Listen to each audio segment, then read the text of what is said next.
Basahin, pinagkokomento ng Supreme Court sa loob ng 10 araw si Pangulong Ferdinand Marcos Jr. at Acting Executive Secretary Ralph Recto kaugnay sa petisyon na humihiling na isailalim ang Pangulo sa physical at mental na pagsusuri kabilang ang hair follicle drug test. Noong nakaraan kasi mga kababayan, may grupo ho na kung saan nag-file ho ng petisyon na yun na si Pangulong Bongbong Marcos idaan daw sa hair follicle test. Hinihiling din ng petisyon na ilahad at isa publiko ang medical report na magpapatunay sa kanyang physical at medical na kakayahan gampanan ang kanyang mga tungkulin. Ito unahin natin ito mga kababayan. Itong merong isang grupo na kung saan ay nag-file ho dyan sa Supreme Court na nag-file ho petisyon na ito si Pangulong Bongbong ay dumaan daw sa hair follicle test. Sa atin naman, opinion natin, ano dinala nilang ebidensya dyan nung nag-file sila ng petisyon para ito si Pangulong Bongbong Marcos idaan sa hair follicle test? Ano? Anong dapat meron kayong sapat na meron kayong dapat sapat na batayan para ito si Pangulong Bongbong Marcos idaan sa hair follicle test. Anong batayan ninyo? Sila Maharlika? Sila Roque? Doon lang naman nagsimula yan. Sa vlog nila Maharlika. Ha? Doon lang ho yan. Doon lang ho nagsimula yan. Mga vlogger lang. Wala namang sapat na dahilan para ito si Pangulong Bongbong Marcos talaga ay idaan sa hair follicle test. Kumbaga pina-viral, pina-trending lang nila yan Kaysa may pulburon video. Pedea leaks. Doon lang nagsimula. Pero wala kang makikita na kung saan ay yung tipong meron kang isasubmit sa Supreme Court na talagang malaking dahilan, no? Na ito si Pangulong Bongbong Marcos ay kinakailangan dumaan sa hair follicle test. Wala kundi puro kachismisan, puro nagsimula nga lang yan kay Maharlika. Gagambaliw na Maharlika na wala naman love life. Tsaka kay Harry Roque, doon lang. Tapos nag-viral nila kasi sa social media nila ginagawa, ganoon lang. Pero yung talagang kinaiimbulban ni Pangulong Bongbong Marcos about sa wala naman. So, saan mo hugot itong mga ito? Saan mo hugot? Ito naman nga, hinihiling din ng petisyon na ilahad sa publiko ang medical report na magpapatunay sa kanyang physical medical na ganun din ito. May mga pinapauso lang sila kay raw may mga pulis sa may mga pulis sa St. Luke. Magpo-post ito sila Jason ito sila Harry Roque kay raw meron daw nando doon, may putok daw ang ugat. Puro ganun lang. Mga kababayan, tayo tumatanda, naturalmente na tayo ay may nararamdaman. No? Pero hindi yung tipong parang ikakadelikado ng buhay mo. Kasi nga, katulad nito, pinauso nila ito si Pangulong Bongbong Marcos na meron daw colon cancer, cancer stage 4.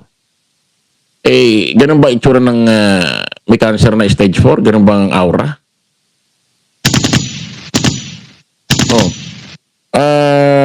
Pinabayran nila yan, tapos biglang ganito, kailangan daw isumite. Pwede naman siguro talaga isumite yan. Manggagaling sa St. Luke's o sa doktor ni Pangulong Bongbong Marcos. Kaso, ang mangyayari kasi yan, parang utu-utu ka na. Parang utu-utu ka na kung ano na lang ang itapik nila, kung ano na lang ipa-viral trending nila, sunod-sunuran na lang ang administrasyon para mapatunayan na hindi totoo yun. Ano naman pakialam ng gobyerno dito sa mga vlogger na ito? Ano naman pakialam? Buti sana ko si Pangulong Bongbong Marcos hindi nagtatrabaho, nasa bahay lang nakahiga, nakaratay, hindi nagtatrabaho, nakikitaan ng parang may sakit na parang namumutla, nangingitim, yung mata naninilaw. Wala naman So, pwede naman talagang gawin to kasi ang mangyayari, para bang utu-utu ka na.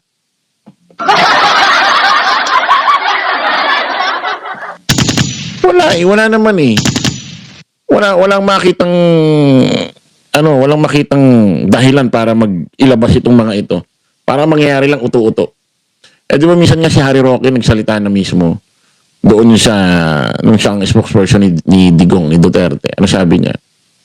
Wala daw po pwedeng magmando sa presidente kay Digong nung panahon na yon na magpa-drug test siya. Kasi halal siya ng taong bayan. Ngayon, kung gugustuhin daw ni Digong, choice na lang niya yon. Oh. Eh bakit nung si Pangulong Bongbong ng presidente, hindi na si Digong, parang nag-iba na yung mga stand ninyo dyan sa issue na yan. Kasi parang mangyayari niyan, lahat na lang ng i-issue ng mga vlogger, nila Maharlika, papatulan ng administrasyon, papansinin, idadaan sa Supreme Court, parang ang mangyayari niyan, parang nauuto na yung presidente. Ano ba yun?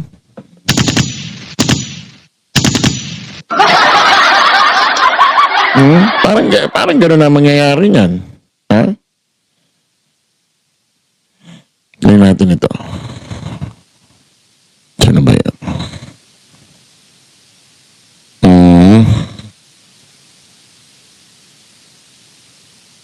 Ano sabi ng administrasyon? Ang utos ng Supreme Court ay mag-ano sila, sasagot naman to.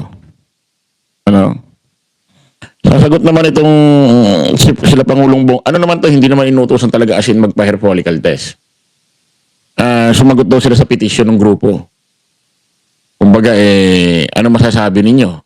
Itong grupong ito ay nag-file ng petition para ito si PBBM kayo. Si PBBM ay magpa-hair follicle test daw. Hindi naman inuutos pa na magpa-hair follicle test. Basahin natin ulit. Basahin. Pinagkokomento ng Supreme Court sa loob ng 10 araw si Pangulong Bongbong Marcos. Mismo si PBBM pinagkokomento. Junior at Acting Executive Secretary Ralph Recto kaugnay sa petisyon na humihiling sa ilalim ang Pangulo sa physical, mental, pagsusuri kabilang sa hair follicle test. Ayun. Kung ano masasabi nyo, parang ganon. According naman kay Yusik Atty. Claire Castro, sasagot naman si Pangulong Bongbong Marcos. At itong sa kanyang executive, si Mr. Ralph Recto, pakinggan natin.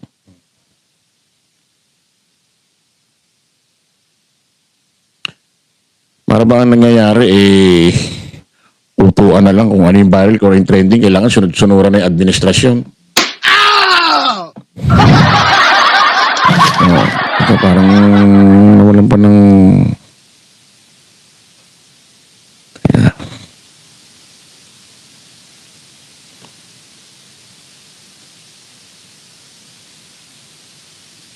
Teka, nag-loading.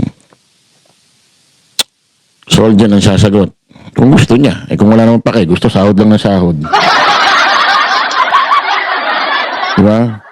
Kung gusto niya. Abogado ng gobyerno yan Nawalan ba ng net? Nawalan ng net? Bakit loading itong Itong okay ba ako? Okay ba tayong Paki-press niya kung okay naman yung Hindi ko alam bakit na walan. Press niya po.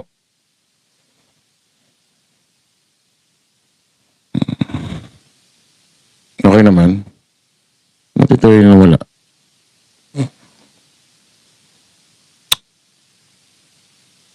Sabi ni Winnie Dalisa, hindi dapat patulan niya ni PBBM. Kaya nga imposible naman paboran ng follicle test. Tingnan natin. Kung utos po ng Supreme Court yan, ay gagampanan po at gagawa po ng comment. Ma'am, nakausap niyo po ba mismo si President? Or even si Chief Presidential Legal Counsel, Annalisa Logan, regarding this? Kung ano po kaya yung magiging nilalaman ng response po? Pagka nagsumindi po, inibigay ko lang sa inyo. Your follicle test. Ayun maliwanag ho kay Yusik Atty. Claire Castro, tagapagsalita ng Palasyo. Magkukomento naman daw sila Pangulong Bongbong Marcos. about dyan. Baka sabihin ni Pangulong Bongbong, ano bang sapat na dahilan na, ano ba sapat na dahilan bakit pa ako magpapahair follicle test? Siyempre, andun yung grupo nagpetisyon eh. Ano bang dahilan ninyo, mga grupo? Ano bang ano ninyo? Ano ituturo nila? Pulburong video? Putik na eh.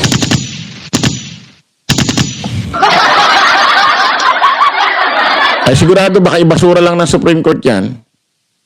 Although hinihiling nila yung sagot ni Pangulong Bongbong Marcos, baka ibasura yan. Kasi wala naman eh. Ano bang dahilan? Bakit magpapahair follicle test si Pangulong Bongbong?